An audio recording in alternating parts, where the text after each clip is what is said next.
The wheels of the wheelchair squeaked against the polished linoleum as Harold Matthews was pushed down the sterile hallway. At 73, he never imagined this would be how his life would unfold. The fluorescent lights above cast harsh shadows across his weathered face, highlighting every line etched by time and heartbreak. "This is your room, Mr. Matthews," the nurse said cheerfully, though her smile didn't quite reach her eyes.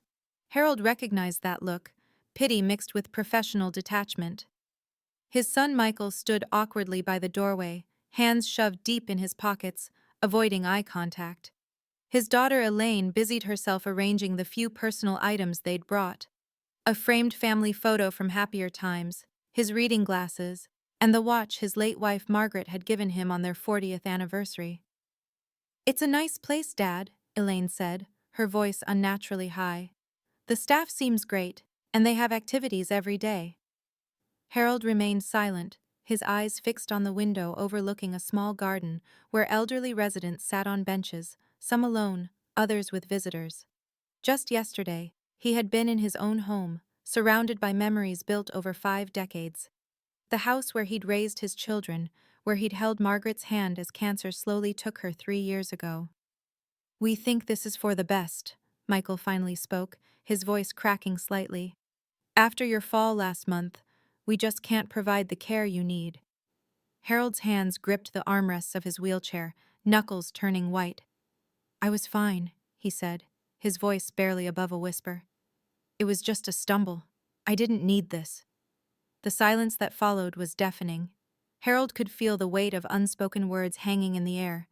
He knew what they weren't saying, that his home of 50 years was being sold, that decisions about his life had been made without him, that his independence was now something to be remembered rather than lived.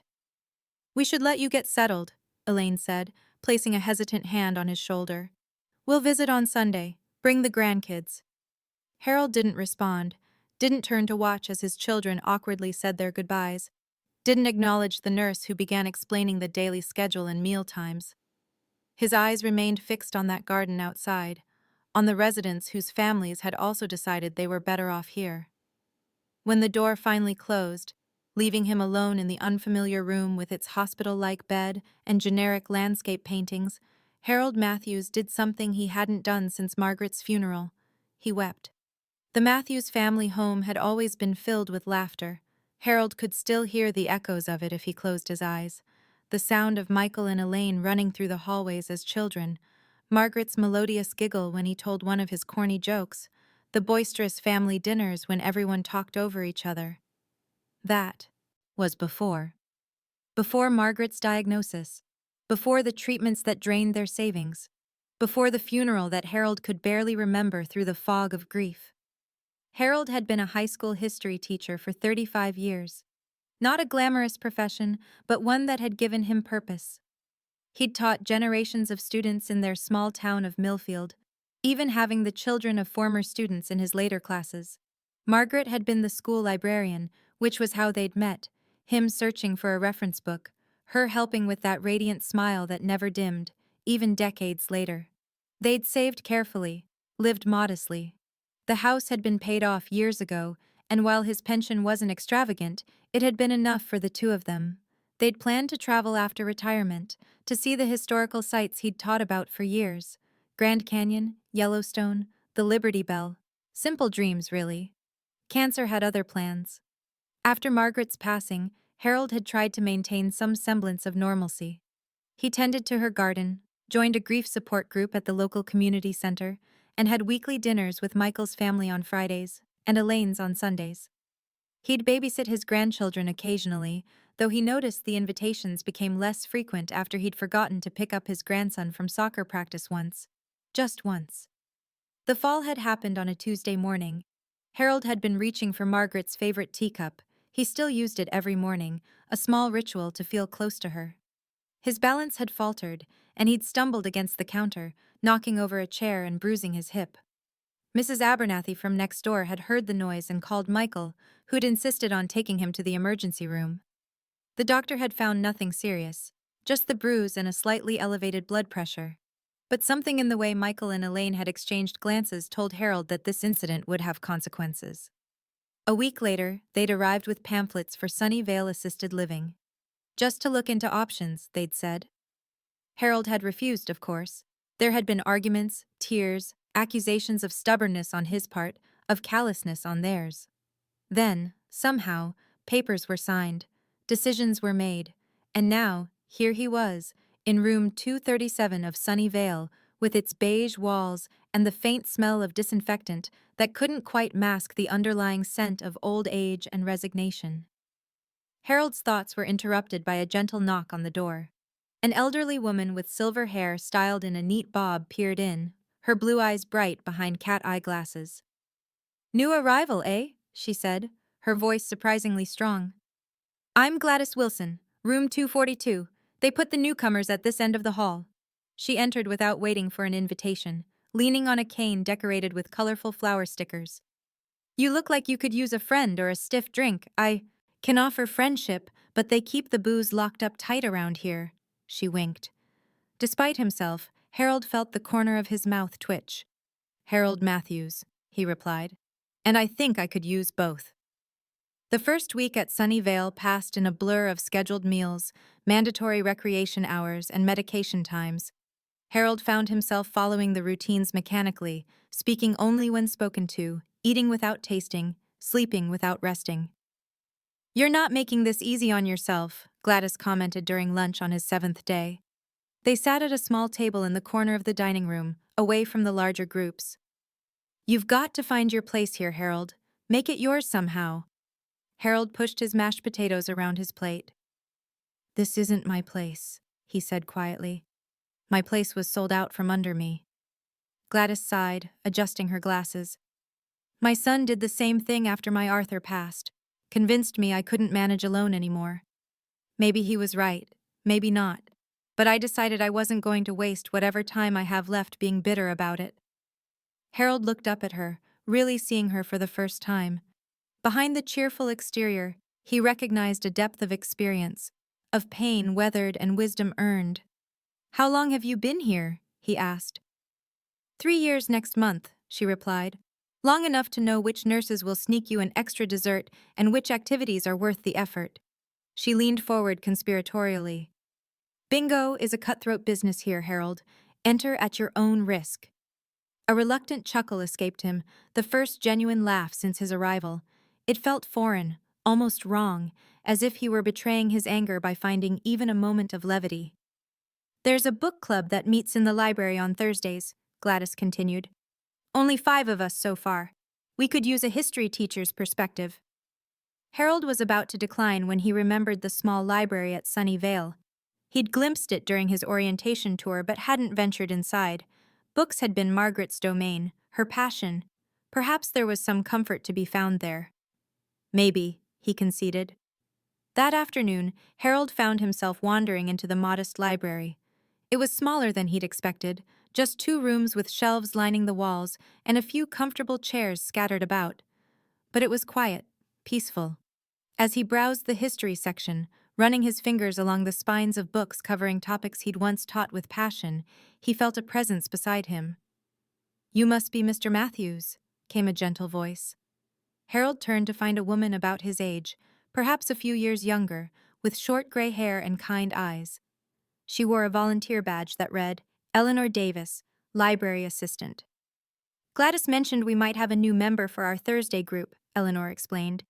"She said you were a history teacher." 35 years, Harold replied, surprised at how easily the words came. "At Millfield High." Eleanor's eyes lit up. "My nephew went there. David Davis would have been in the early 2000s?" Harold searched his memory, and to his surprise, the face of a quiet, studious boy emerged. "Tall kid? Always had his nose in a book about World War II?" Eleanor beamed. "That's him. He's a professor at State now, teaching military history," Harold finished, remembering. "He wrote a term paper on the strategic failures at the Battle of the Bulge, one of the best I ever received." For a moment, Harold felt a spark of his old self, the teacher who had connected with generations of students, who had made a difference in young lives. It was a small thing, this shared memory, but it felt like a lifeline to the world beyond these walls. "The book club is reading The Nightingale this month," Eleanor said.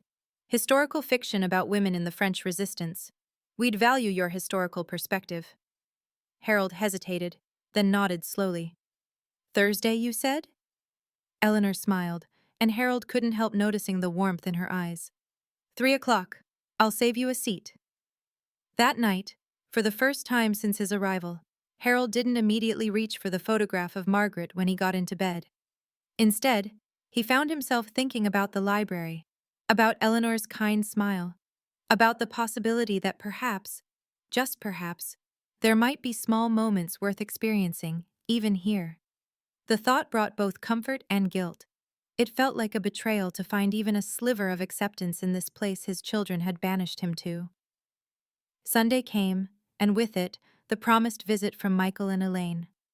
They arrived with forced cheerfulness and awkward questions about the food and activities. Harold's grandchildren, once so eager to hear his stories, now seemed uncomfortable in his presence, as if old age were contagious.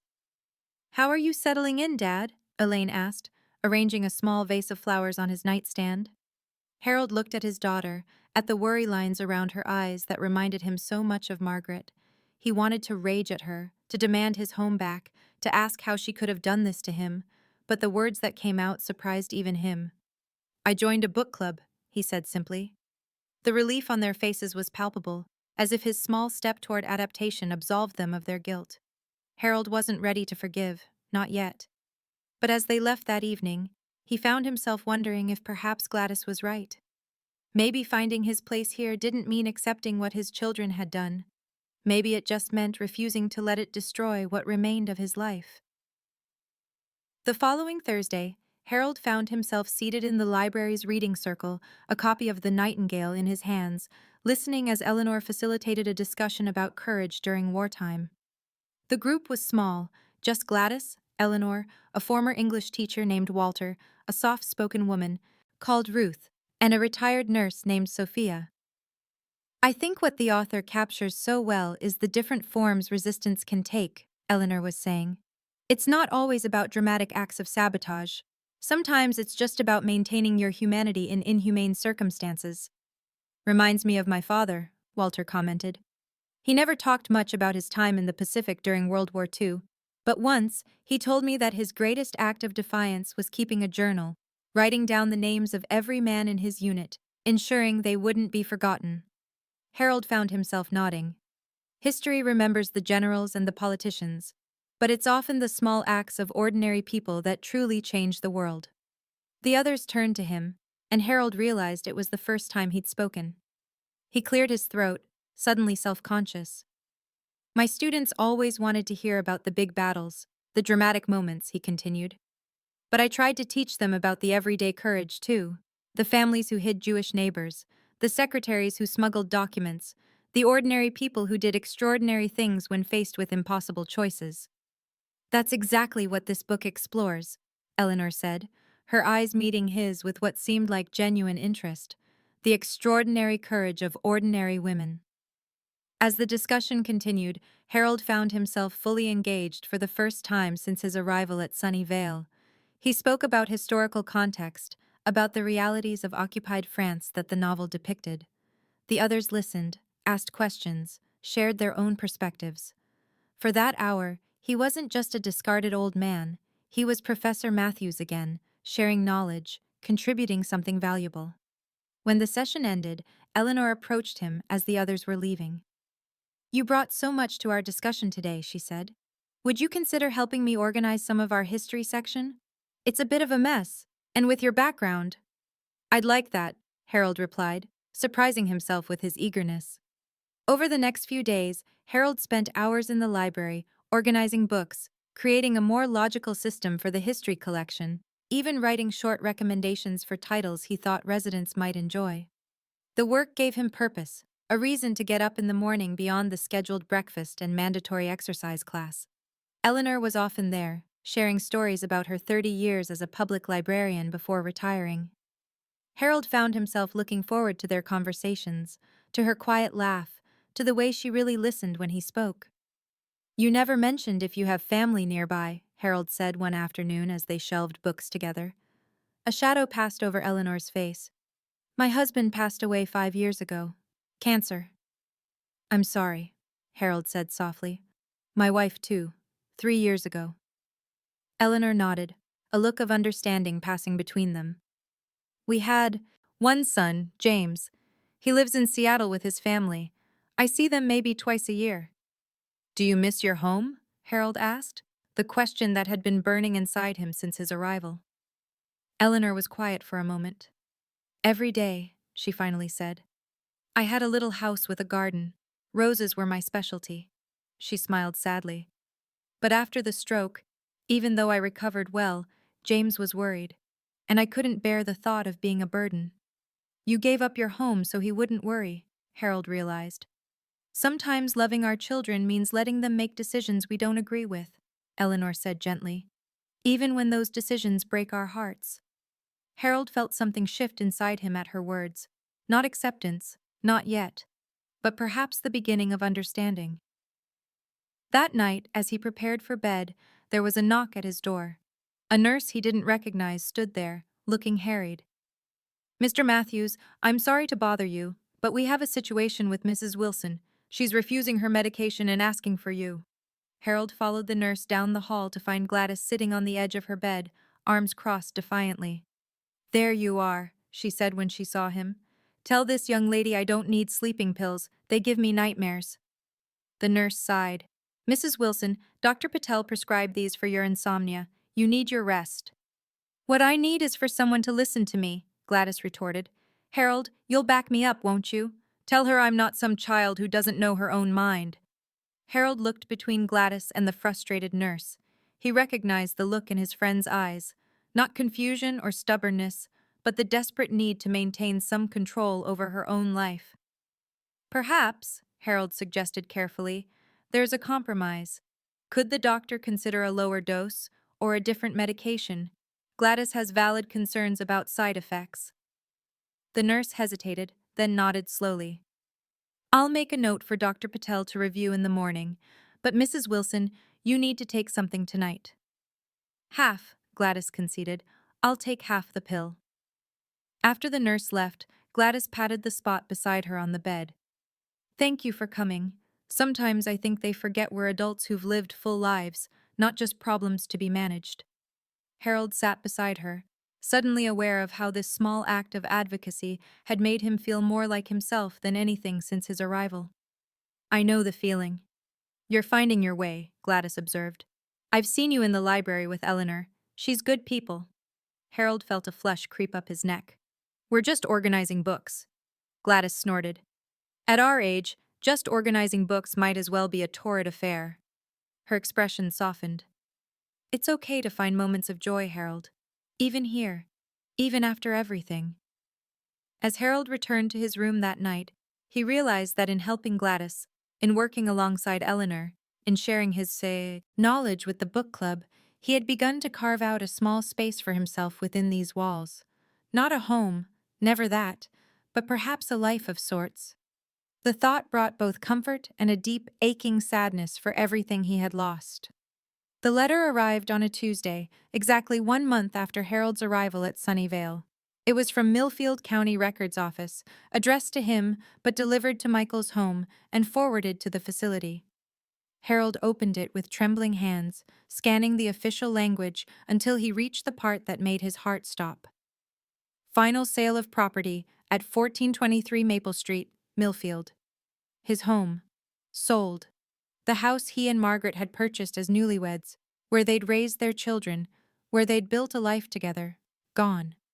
Even though he'd known it was coming, seeing it in black and white made it real in a way nothing else had. Harold sat heavily on his bed, the letter crumpling in his fist. He'd known, logically, that this was happening. Michael had mentioned something about closing costs and paperwork during his last visit, but Harold had pushed it from his mind, unable to face the finality of it. Now, there was no escaping the truth. He was truly homeless, a ward of this facility and his children's guilt-ridden charity. When Eleanor found him in the library later that day, he was staring blankly at a book about the Civil War, unseeing. "Harold, are you all right?" she asked, placing a gentle hand on his shoulder. He looked up at her. this woman who had become a friend in this strange new chapter of his life. Without a word, he handed her the crumpled letter. Eleanor read it, her expression softening with understanding. "Oh, Harold, I'm so sorry." 50 years, he said, his voice hollow. 50 years of memories, just sold off to strangers. Eleanor sat beside him, her hand still on his shoulder. "When James sold my house, I cried for a week. I kept thinking about the height marks on the kitchen doorframe, the rose bushes I'd nurtured for decades, the chip in the bathroom sink from when James dropped his toy truck as a boy." Harold nodded, grateful for her understanding. "Margaret's garden," he said quietly. "She had these daylilies that bloomed every summer. I kept them alive after she was gone. I wonder if the new owners will tear them out." "Maybe," Eleanor acknowledged.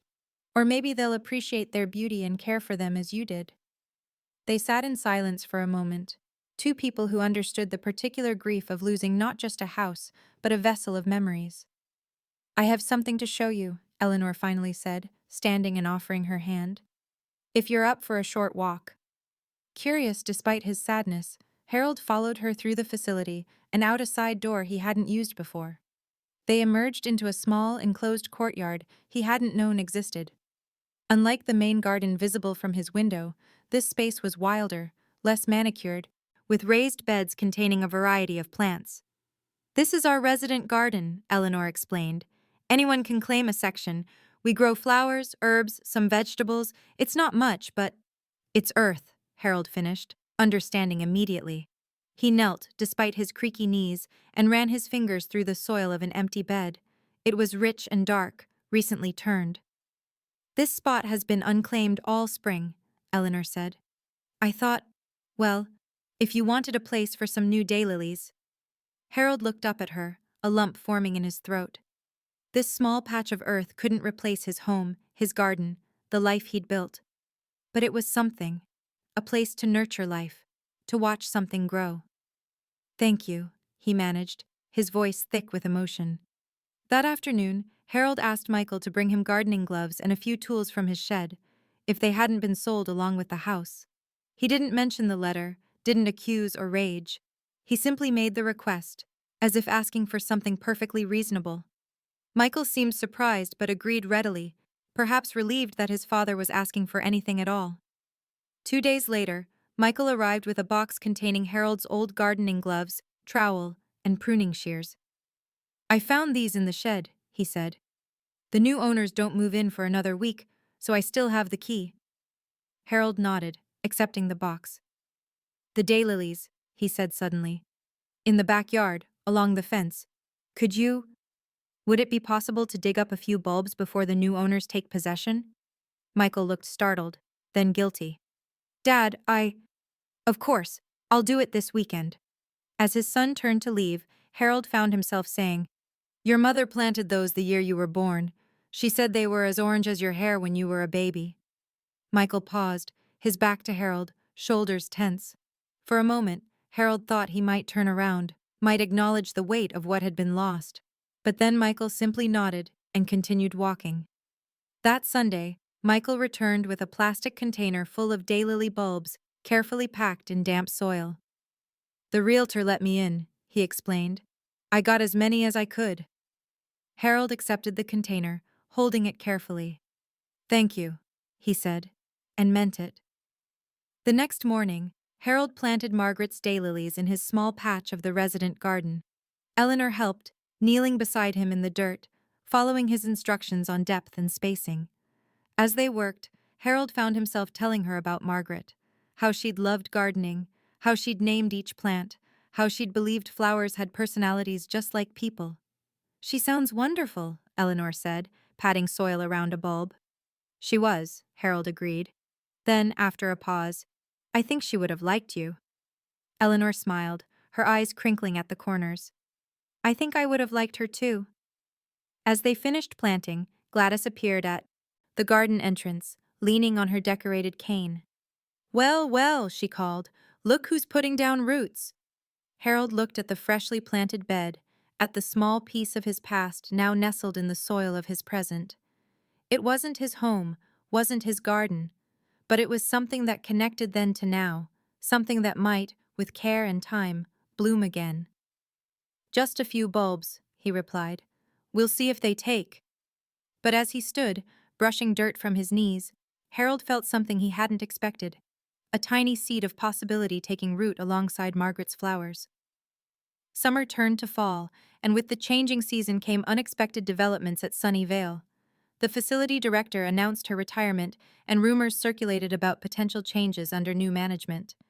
Some whispered about budget cuts, others about stricter regulations. For Harold, however, the most significant change was internal. The daylilies had bloomed briefly in late summer, a riot of orange against the brick walls of the courtyard. Seeing them, Margaret's flowers, thriving in this new soil had shifted something in him. Not healing exactly, but perhaps the beginning of adaptation.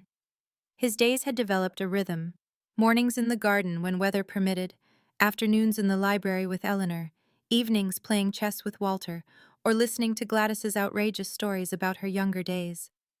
He still missed his home with an ache that never quite subsided, still resented the decisions made without his input. But he was, undeniably, living rather than merely existing. Then came the letter from the county assessor's office. Harold was sorting through a donation of history books when Michael arrived unannounced on a Wednesday afternoon, his face tight with an emotion Harold couldn't quite identify. "Dad," Michael said after an awkward greeting, "we need to talk about something important." He held up an official-looking envelope. "This came to the house for you." They sat in Harold's room, the small space suddenly feeling even more confined with the tension between them. "The county reassessed the property value after the sale," Michael explained, removing papers from the envelope. "It sold for more than we expected, significantly more. After paying off the expenses and setting aside what we discussed for your care here." He hesitated, then continued. "There's a substantial amount left over." Harold stared at the figures on the paper Michael handed him. The sum was indeed substantial, enough to make a difference, to provide options he thought had been permanently closed to him. "I see," Harold said carefully, his mind racing. "And what do you propose we do with this money?" Michael shifted uncomfortably. "Well, that's what I wanted to discuss. Elaine and I thought perhaps a trust, to ensure your care is covered for however long." "However long I last," Harold finished bluntly. Michael winced. "Dad, that's not what I meant." "Isn't it?" Harold asked, surprising himself with the calmness in his voice. There was no anger, just a clear-eyed assessment of the situation. "You and Elaine made decisions about my house, my life, based on what you thought was best for me, without asking what I wanted." "We were worried about you," Michael protested. "After the fall." "One fall," Harold interrupted. "One moment of clumsiness after 73 years of independence. And for that, I lost my home." The silence that followed was heavy with unspoken accusations and defenses. "What would you have wanted?" Michael finally asked, his voice small. "If we had asked." Harold considered the question seriously. "I would have wanted help to stay in my home," he said. "A cleaning service, perhaps, one of those medical alert buttons, someone to check in regularly." He sighed. "I would have wanted to be treated as a person capable of participating in decisions about my own life." Michael looked down at his hands. We were afraid." "That I would die alone? That I would become a burden? That you would have to witness my decline?" Harold suggested gently. "All understandable fears. But they were your fears, Michael, not mine." Another silence fell, but this one felt different, thoughtful rather than tense. "What do you want now, Dad?" Michael asked finally. "With this money, I mean." Harold hadn't expected the question. He looked around the small room that had been his home for the past months. He thought about the garden outside, about Eleanor and their afternoons in the library, about Gladys and her irreverent humor. "I need time to think about it," he said honestly. After Michael left, Harold sat for a long time, turning over possibilities in his mind. His first impulse was to find an apartment, to reclaim his independence. But the thought brought less comfort than he'd expected. The truth was, living alone had been lonely after Margaret's death. And here, despite everything, he had found connections. That evening, he sought out Eleanor in the library. She listened attentively as he explained about the money, the unexpected options it presented. "You could leave," she said when he finished, her voice carefully neutral. "Find a place of your own again." "I could," Harold agreed, studying her face. "Is that what you would do, in my position?" Eleanor considered the question seriously. "When I first came here, I would have said yes without hesitation. But now—" She gestured to the library around them, to the garden visible through the window, to the residents chatting in the common area beyond. "I've made a life here. Not the one I would have chosen, but a life nonetheless." Harold nodded, understanding exactly what she meant. "I keep thinking about my daylilies," he admitted. "If I leave, I'd have to dig them up again, transplant them somewhere new. They might not survive another move so soon." Eleanor smiled, recognizing the metaphor. "Plants are resilient," she said, "but they do need time to establish roots before being uprooted again." As Harold prepared for bed that night, there was a knock at his door. He opened it to find Gladys, looking uncharacteristically serious. "Eleanor told me about your windfall," she said without preamble. "Mind if I come in?" Harold stepped aside to let her enter, watching as she settled herself in his armchair with a sigh. "So you're rich now," she stated. "Planning your grand escape?" "I'm considering my options," Harold replied carefully. Gladys fixed him with a penetrating look. "Let me tell you something, Harold. Money can buy you a nice apartment, even a house. But it can't buy you what you've started to build here." "And what's that?" Harold asked. "Community," Gladys said simply. "People who see you, not just your age or your needs, but you. That's harder to find than you might think, especially at our age." Harold thought about that, about the book club members who valued his historical insights, about the residents who stopped to admire his daylilies, about Eleanor's quiet companionship. "I'm not saying you should stay in this place if you don't want to," Gladys continued. "Lord knows I've complained about it enough. But don't make your decision based solely on proving something to your children. Make it based on what will give you the most meaningful life now." After she left, Harold stood at his window, looking out at the garden now shrouded in darkness. The money changed things, gave him choices he hadn't had before. But the real question, he realized, wasn't about where he would live. It was about forgiveness. Could he forgive Michael and Elaine for making decisions that, however well-intentioned, had stripped him of his agency? Could he move forward, either here or elsewhere, without that resentment poisoning whatever time he had left? Harold didn't have an answer yet, but for the first time, he was asking the right question. The meeting was Harold's idea.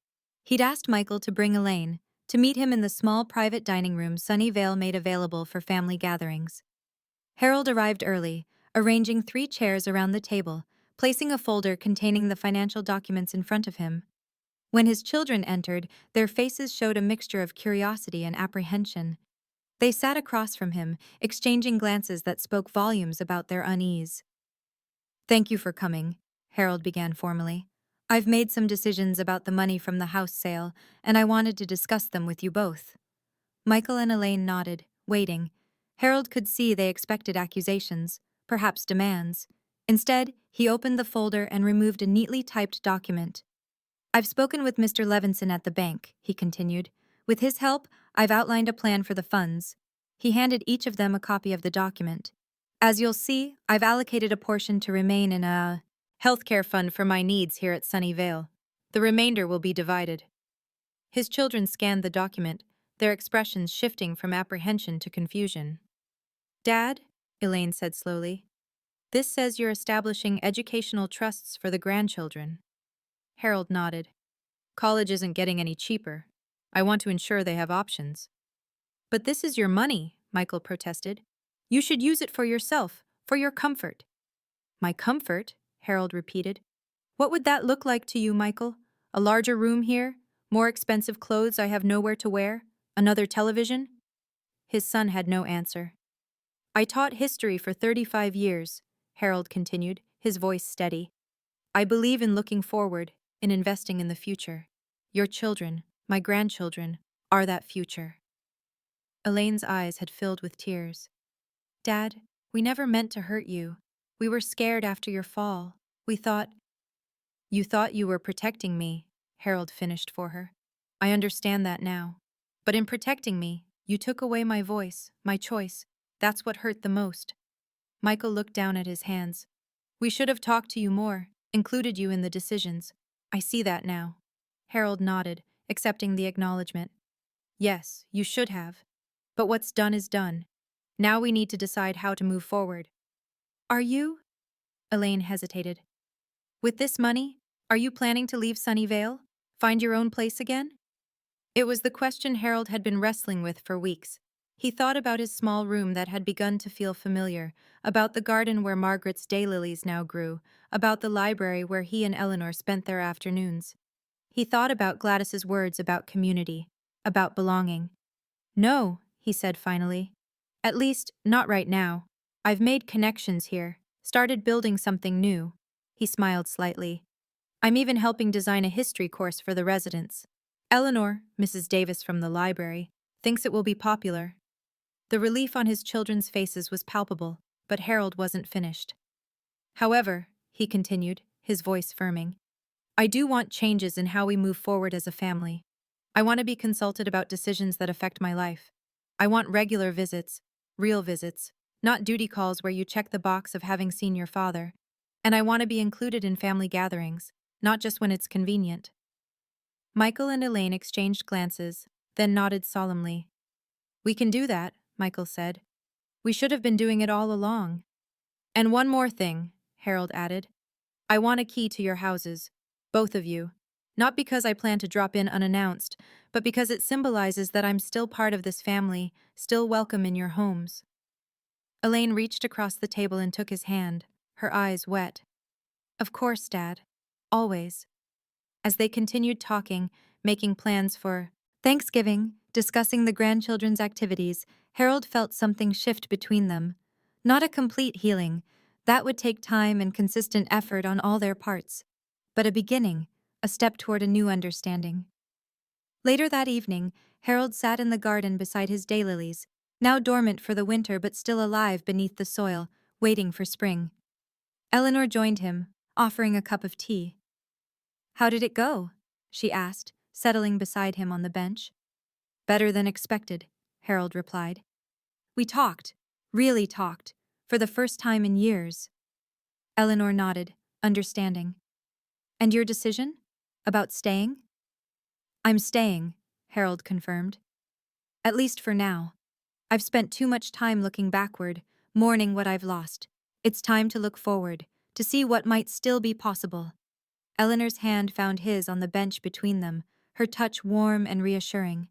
Spring will be beautiful here, she said. Your daylilies will bloom again. Harold turned to look at her, this woman who had become so important to him in such a short time. I'm counting on it, he said softly. As twilight deepened around them, Harold Matthews contemplated the strange turns life could take. He had lost his home, his independence, and nearly his relationship with his children. Yet here, in this place he had resented so deeply, he had found new purpose, new connections, and perhaps even the beginnings of a new chapter he had never anticipated. The wounds weren't fully healed. The grief for what was lost would always remain a part of him. But alongside it now grew something else, something tentative and fragile, but undeniably alive. Like the daylilies beneath the winter soil, it waited patiently for its season to bloom.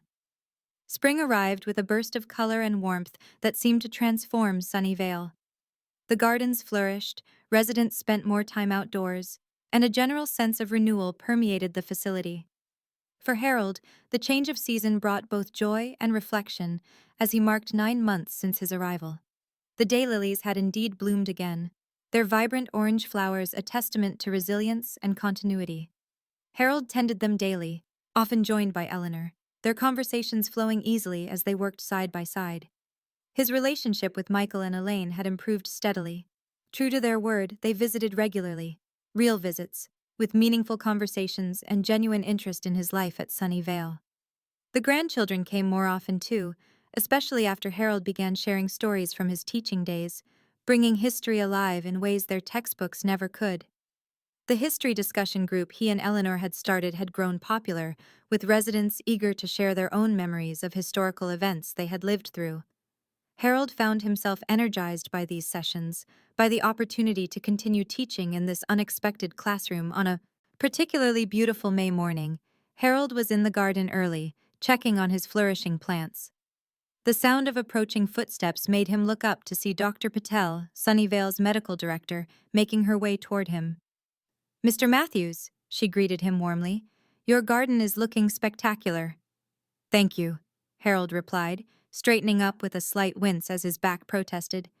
"Though I can't take all the credit, nature does most of the work." Dr. Patel smiled, but Harold could see there was something on her mind. "Is everything all right, doctor?" "Actually, I wanted to discuss something with you," she said.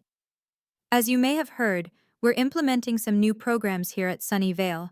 One initiative involves creating a resident advisory council to provide input on facility policies and activities." Harold nodded, waiting for her to continue. "Given your background in education and the success of your history group, I wondered if you might be interested in serving on this council. We need residents who can articulate needs and suggestions clearly, who understand both the limitations and possibilities of a place like Sunnyvale." The request surprised Harold. "You want my input on how the facility is run?" "Exactly," Dr. Patel confirmed. "Too often in elder care, decisions are made for residents rather than with them. We're trying to change that approach."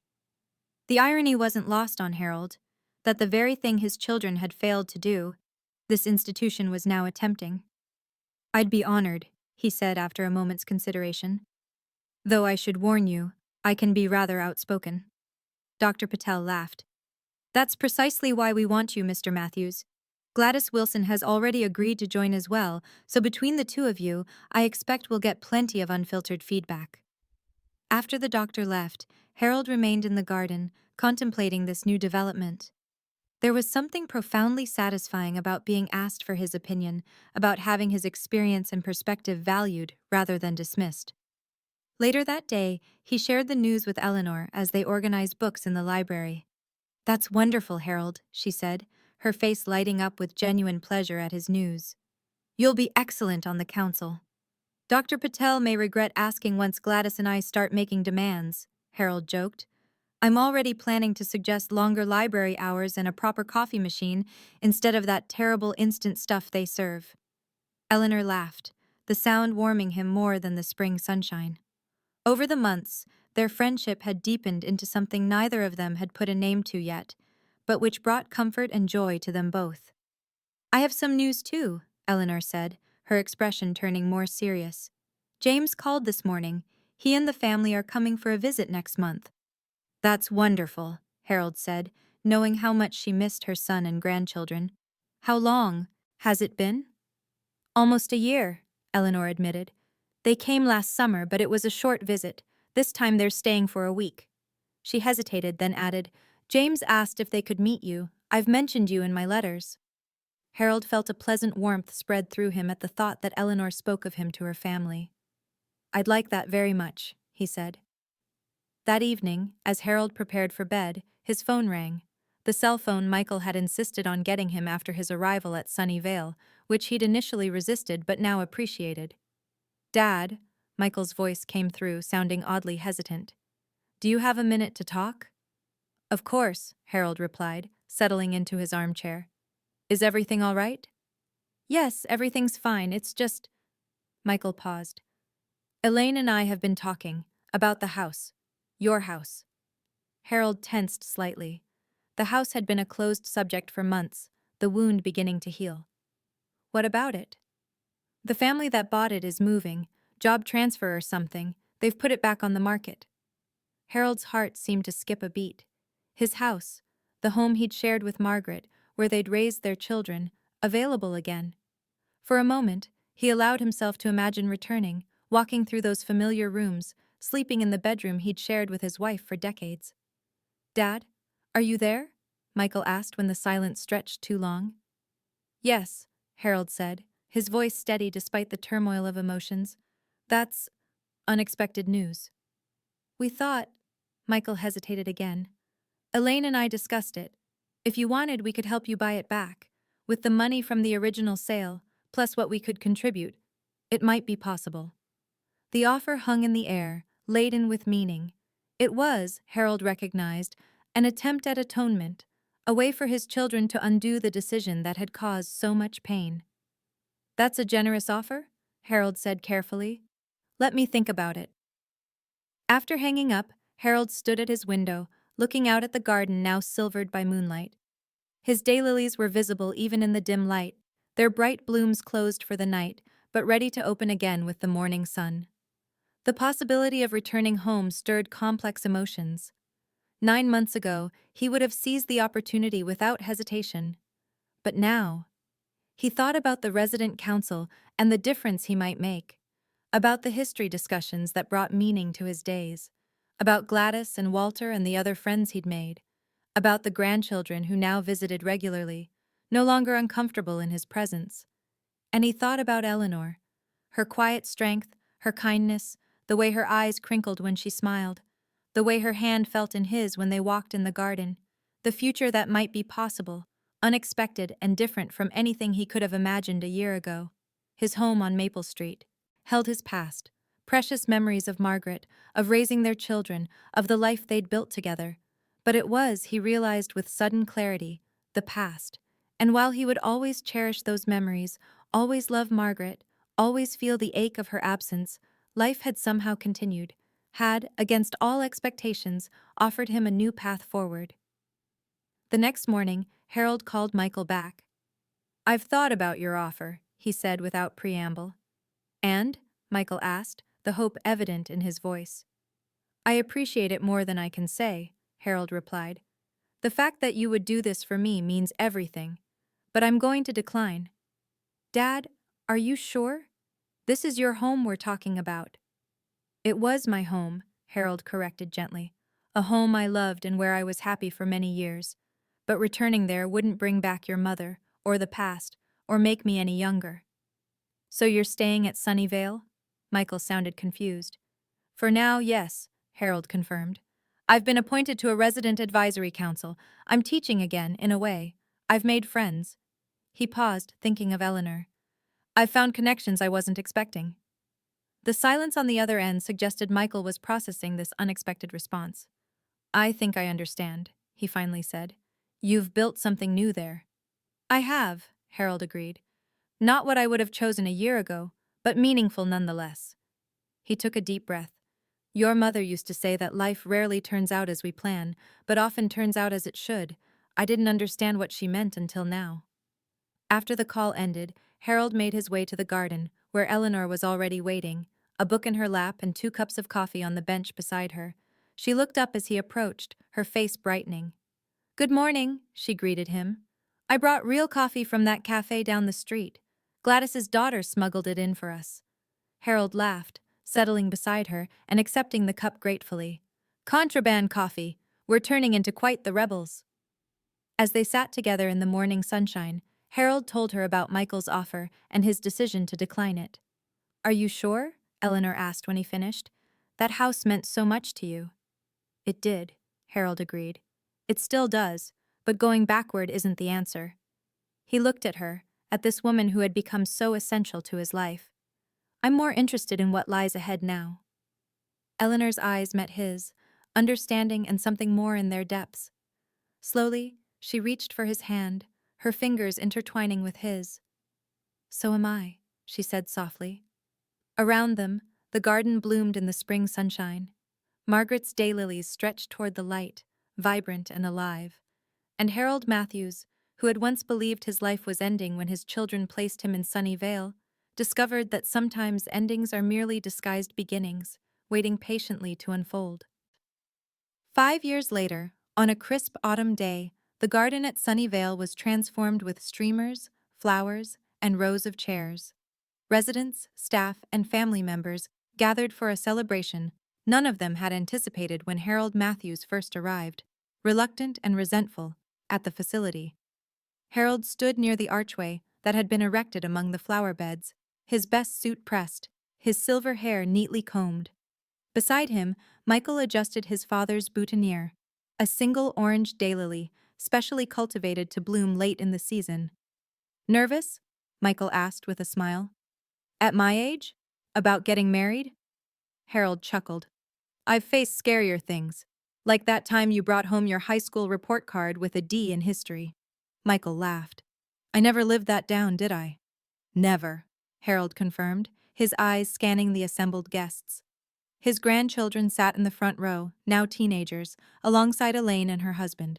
Gladys was there in her wheelchair, still feisty at 84, arguing with Walter about something that made them both laugh.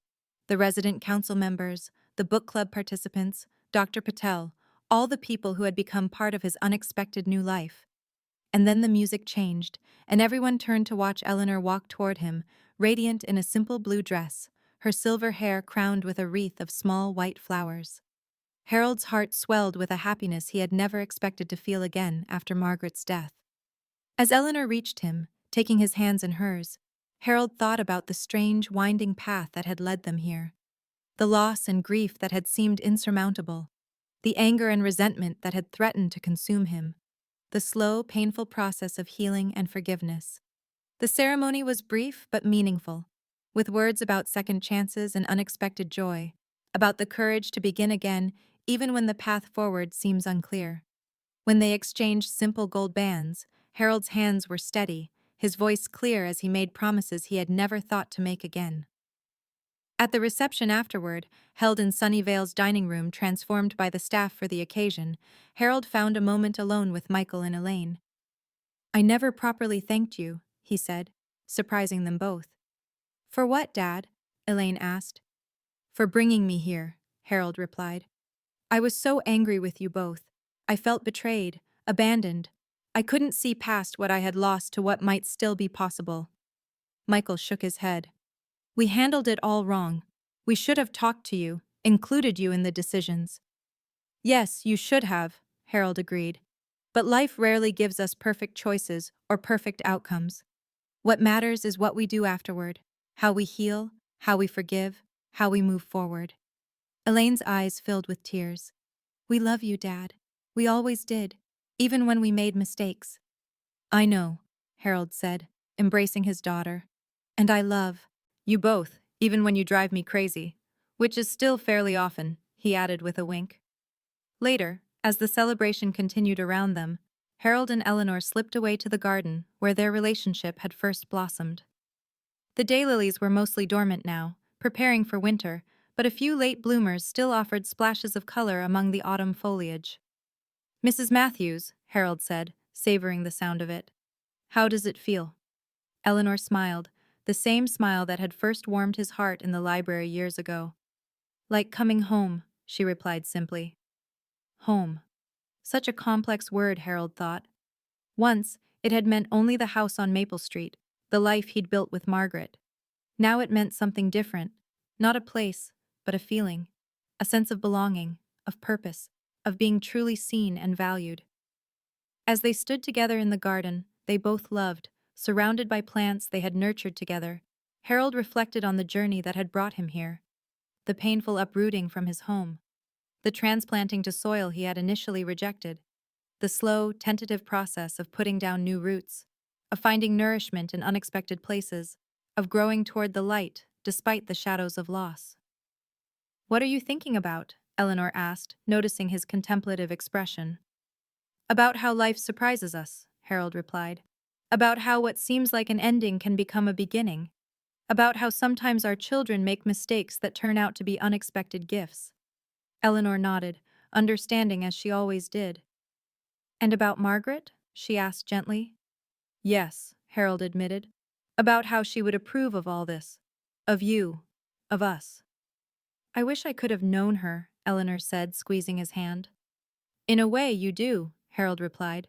Through me, through the stories I've shared, through the daylilies that still bloom every summer. As they turned to rejoin their celebration, Harold paused for one last look at the garden where he had begun to heal, to hope again. The setting sun cast long shadows across the flower beds, but also illuminated the plants with a warm, golden light that promised tomorrow's renewal. Harold Matthews, who had once felt his life was over when his children placed him in Sunnyvale assisted living, now walked hand in hand with his new wife toward a future neither of them had imagined possible. Behind them, dormant but alive, Margaret's daylilies waited patiently for another spring, Another chance to bloom in this unexpected place that had, against all odds, become home.